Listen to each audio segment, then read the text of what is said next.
మహాసేన రాజేష్కి P Gannavaram seat ఇవ్వడం, లోకేష్ ప్రత్యేకించి కాన్సన్ట్రేట్ చేసి ఇప్పించింది 2 వాయిస్లకి. ఒకటి కొలికపూడి శ్రీనివాస్కి Tiruvuru seat, P Gannavaram seat Mahasena రాజేష్కి.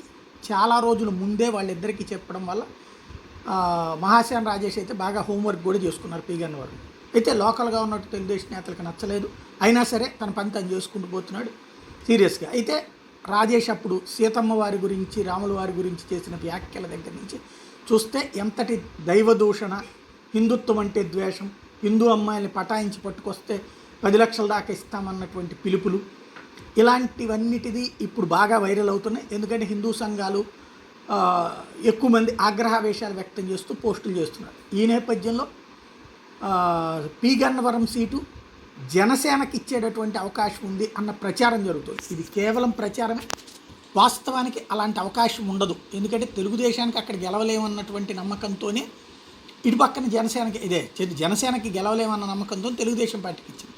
ఇప్పుడు మారుస్తారా? మారిస్తే మహాసేన రాజేష్ ఊరుకుంటాడా? ఎందుకంటే తను ఆల్రెడీ రాష్ట్ర వ్యాప్తంగా హోంవర్క్ చేసుకుని దళిత సామాజిక వర్గంలో బలమైనటువంటి శక్తిగా లోకేష్ ఇప్పుడు ఒకప్పుడు కృష్ణమాదిగతో ఎలా అయితే వినియోగించుకున్నారు, దళితుల్లో కొంత ఓట్ బ్యాంక్ సాధించారో అట్లాగే ఇప్పుడు రాజేష్ని వినియోగించుకుంటాం తెలుగుదేశం. వదులుకుంటారని నాకైతే అనిపించట్లా.